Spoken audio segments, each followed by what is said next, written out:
Hi friends, അപ്പോൾ ഞാനിന്നൊരു day in my ലൈഫായിട്ടാണ് വന്നിരിക്കുന്നത്. രാവിലെ എഴുന്നേറ്റപ്പോൾ തന്നെ കുറച്ച് ലേറ്റ് ആയിട്ടുണ്ട്. ഒരു 6:15 ആയപ്പോഴാണ് എണീറ്റത്. 6:30 നമുക്ക് കുർബാന ഉള്ളതാണ്. അപ്പോൾ ഞാൻ പെട്ടെന്ന് റെഡിയായി പുറത്തേക്ക് ഇറങ്ങിയപ്പോൾ കണ്ട കാഴ്ച ഇതാണ്. നല്ല ഭംഗിയായിരുന്നു ആകാശം കാണാൻ. ചന്ദ്രനും ആ ഒരു കളർ തീമും എല്ലാം നല്ല രസമുണ്ടായിരുന്നു. ഒരു പിങ്കും ബ്ലൂവും ആയിരുന്നു ആകാശത്തിൻ്റെ കളറ്. വീഡിയോയിൽ ശരിക്കും ക്ലിയർ അല്ല, ശരിക്കും നല്ലൊരു പിങ്കും ബ്ലൂ ഒക്കെ കൂടെ ചേർന്നിട്ട് ഒരു ബേബി ഷവറിൻ്റെ ഒരു തീം പോലെ തോന്നിയായിരുന്നു. അത് നല്ല ഭംഗിയായിരുന്നു. അപ്പം ഞാൻ മാനത്തോട്ട് നോക്കിയാണ് ഇന്ന് നടന്നത്. അങ്ങനെ പള്ളിയിലൊക്കെ പോയി തിരിച്ചു വന്ന് വീട്ടിലെത്തിയപ്പോഴേക്കും ആ കളർ അതുപോലെ തന്നെ ഉണ്ടായിരുന്നു. അപ്പം ഞാനത് ഒന്ന് വീഡിയോ ഒക്കെ എടുത്ത് കുറച്ച് നേരം കഴിഞ്ഞപ്പോൾ നമുക്ക് ക്ലീനിങ് പരിപാടി ഉണ്ടായിരുന്നു. രാവിലെ പെട്ടെന്ന് പോയതുകൊണ്ട് തന്നെ ബെഡൊക്കെ അലങ്കോലമായിരുന്നു. അതൊക്കെ കഴിഞ്ഞപ്പോഴേക്കും കുറേ തുണികൾ മടക്കാനുണ്ടായിരുന്നു. അങ്ങനെ തുണികളൊക്കെ മടക്കി അതെല്ലാം ഒതുക്കി വെക്കുന്ന തിരക്കിലായിരുന്നു. തുണികൾ മടക്കുമ്പോൾ എൻ്റെ മുഖത്തുള്ള ഈ ഭാവം കണ്ട് നിങ്ങളാരും പേടിക്കണ്ട, ഞാൻ ദേഷ്യപ്പെട്ടിരിക്കുന്നൊന്നുമല്ല. അപ്പോൾ ഇതാണ് നമ്മുടെ റൂമിൻ്റെ ഫൈനൽ ലുക്ക്. ചെറിയ ചെറിയ പണികളെ ഉണ്ടായിരുന്നുള്ളൂവെങ്കിലും ഒതുക്കി പെറുക്കിയൊക്കെ വെച്ച് കഴിഞ്ഞ് വന്നപ്പോഴേക്കും നല്ലപോലെ ക്ഷീണിച്ചു. എന്നാൽ ഈ ഫൈനൽ ലുക്ക് കാണുമ്പോൾ ഒരു സമാധാനമായി. അങ്ങനെ അതെല്ലാം കഴിഞ്ഞ് ഡ്രസ്സിങ് ടേബിളിൻ്റെ ഫ്രണ്ടിൽ വന്ന് നിന്ന് കുറച്ച് വീഡിയോസൊക്കെ എടുത്ത്, കാരണം എനിക്ക് ഏറ്റവും ഇഷ്ടപ്പെട്ട ഒരു ഏരിയയാണത്. അങ്ങനെ അവിടേക്ക് നിന്ന് കുറച്ച് വീഡിയോ ഒക്കെ എടുത്തു. അപ്പോൾ കുറച്ച് കഴിഞ്ഞപ്പോഴേക്കും നമ്മളൊരു സൺകിസ്ഡ് വീഡിയോ എടുത്തു. അത് കഴിഞ്ഞപ്പോഴേക്കും നമ്മൾ വാട്ടർ റീഫിൽ ചെയ്ത് വെച്ചു. എന്നിട്ട് വെള്ളം കുടിക്കാൻ സ്റ്റാർട്ട് ചെയ്തായിരുന്നു, കാരണം ഇന്ന് മോർണിംഗ് തുടങ്ങിയ വെള്ളം കുടിച്ചിട്ടില്ല.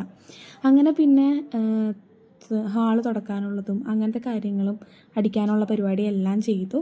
ഹാള് ഞാൻ വീക്ക്ലി 2-3 ദിവസം കൂടുമ്പോൾ തുടക്കുന്നതാണ്. പിന്നെ ഞാനൊന്നൊരു റിഫ്രഷ്മെൻറ്റിന് വേണ്ടി ഒന്ന് പുറത്തേക്ക് ഇറങ്ങി അങ്ങനെ പുറത്തെ കാഴ്ചകളൊക്കെ കണ്ട്, ഞാൻ മാത്രമല്ല കേട്ടോ, അനിയത്തിയും കൂടെ ഉണ്ടായിരുന്നു.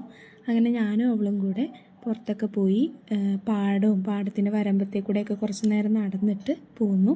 ഇതാണ് കേട്ടോ പാടം. ആ ഗോൾഡ് കളറിലുള്ളതെല്ലാം നെൽക്കതിരുകളാണ്.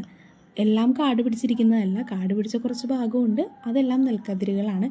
ഒത്തിരി വെയിലായതുകൊണ്ട് മാത്രമാണ് അകത്തേക്ക് അങ്ങ് പോകാണ്ടിരുന്നത്. അങ്ങനെ അവിടെ എല്ലാം പോയി കുറച്ച് നേരം കഴിഞ്ഞപ്പോഴേക്കും നമ്മൾ തിരിച്ച് വീട്ടിലേക്ക് വന്നു. വീട്ടിൽ വന്നപ്പോൾ നമ്മുടെ കുറച്ച് പ്ലാന്റ്സ് ഇവിടെ ഉണ്ടായിരുന്നു. അപ്പോൾ അമ്മ അതിനൊക്കെ വെള്ളം ഒഴിച്ച് കൊടുത്തിട്ടിരിക്കുമായിരുന്നു.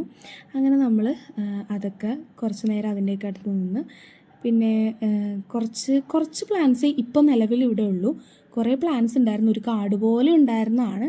അതെല്ലാം ഇപ്പോൾ കുറച്ച് മെയിൻ്റെനൻസ് വർക്കിൻ്റെയൊക്കെ കാര്യങ്ങൾ കാരണം അതെല്ലാം മാറ്റി വെച്ചേക്കാണ്. അതെല്ലാം നമ്മൾ പുറകുവശത്തേക്ക് മാറ്റി വെച്ചേക്കുവാണ്. അപ്പോൾ അതെല്ലാം അമ്മ നല്ലതുപോലെ മെയിൻറ്റെയിൻ ചെയ്യുന്നുണ്ട്. മെയിൻറ്റെയിൻ ചെയ്യാനുള്ള എളുപ്പത്തിനൊക്കെ വേണ്ടിയിട്ടാണത് പുറകുവശത്തേക്ക് വെച്ചേക്കുന്നത്. ഇവിടെ അങ്ങനെ നന്നായി കാറ്റ് വീശുന്നുണ്ടായിരുന്നു. അങ്ങനെ കുറച്ച് വെയിലുണ്ടായിരുന്നെങ്കിൽ കൂടി കുറച്ച് നേരം നമുക്ക് പുറത്തൊക്കെ നടക്കാൻ പറ്റുന്നുണ്ടായിരുന്നു. ചൂടിനേക്കാൾ കൂടുതൽ നല്ല കാറ്റുള്ളതുകൊണ്ട് നമുക്ക് അവിടെ നിൽക്കാൻ പറ്റുന്നുണ്ടായിരുന്നു. അങ്ങനെ കുറച്ച് നേരം അവിടേക്ക് നിന്നു, കുറേ വീഡിയോസൊക്കെ എടുത്ത്. സത്യം പറഞ്ഞാൽ ഇന്നത്തെ ഒരു ക്ലൈമറ്റ് തന്നെ നല്ല രസമുള്ളൊരു ക്ലൈമറ്റായിരുന്നു. ഒത്തിരി വെയിലില്ല, ഒത്തിരി ചൂടില്ല, എന്നാൽ നല്ല തണുപ്പില്ലാത്ത ഒരു തരം നല്ല ക്ലൈമറ്റായിരുന്നു. അങ്ങനെ അതൊക്കെ എൻജോയ് ചെയ്ത് കുറച്ച് നേരം പുറത്തൊക്കെ നടന്ന്. സത്യം പറഞ്ഞു കഴിഞ്ഞാൽ ഇന്ന് ഞാൻ മോസ്റ്റ് ഓഫ് ദി ടൈമും പുറത്ത് തന്നെയായിരുന്നു, കാരണം ഈ ക്ലൈമറ്റിൻ്റെയൊക്കെ ഒരു ഇത് കാരണം പുറത്ത് തന്നെ നിൽക്കാൻ തോന്നുമായിരുന്നു. അങ്ങനെ പുറത്തൊക്കെ നിന്ന് കുറച്ച് വീഡിയോസൊക്കെ എടുത്ത് നമ്മൾ എല്ലാം കഴിഞ്ഞ് വീടിൻ്റെ അകത്തേക്ക് കയറിയപ്പോഴേക്കും ഒരുവിധം സമയമായിരുന്നു. ഒരു 2 മണി 2:30 കയറി കഴിഞ്ഞപ്പോഴേക്കും പിന്നെ അവിടെ ഇവിടെയൊക്കെ നടന്ന് സമയം 3 മണിയായി. പ്രാർത്ഥനയുടെ ടൈമായി. ഞാൻ ഒരു പേഴ്സണൽ പ്രെയർ മെയിൻറ്റെയിൻ ചെയ്യുന്ന ഒരു ടൈം 3 o'clock ആണ്. ഇപ്പോൾ ഫ്രീ ആയിട്ടിരിക്കുന്നതുകൊണ്ട് 3 o'clock നമുക്ക് എപ്പോഴും പ്രാർത്ഥിക്കാൻ പറ്റാറുണ്ട്.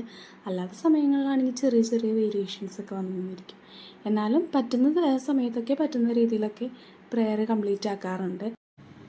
പിന്നെ ഒരു 4 മണിയായപ്പോഴേക്കും ഫുഡ് കഴിച്ചു. പിന്നെ വേറെ പരിപാടിയൊന്നും ഉണ്ടായില്ല. അതെല്ലാം കഴിഞ്ഞപ്പോഴേക്കും നൈറ്റ് ഫുഡ് കഴിച്ചു. ചോറും ചിക്കനും സാലഡൊക്കെ കൂട്ടി ഫുഡ് കഴിച്ചു. പിന്നെ നൈറ്റ് ഞങ്ങൾ 2 പേരും കൂടെ ഒന്ന് പുറത്തിറങ്ങിയിട്ടുണ്ടായിരുന്നു. അപ്പോൾ ഇത്രയൊക്കെയുള്ളൂ നമ്മുടെ day in my life video. എല്ലാവർക്കും ഇഷ്ടപ്പെട്ടു എന്ന് വിചാരിക്കുന്നു. അപ്പോൾ ഓക്കെ, ബൈ.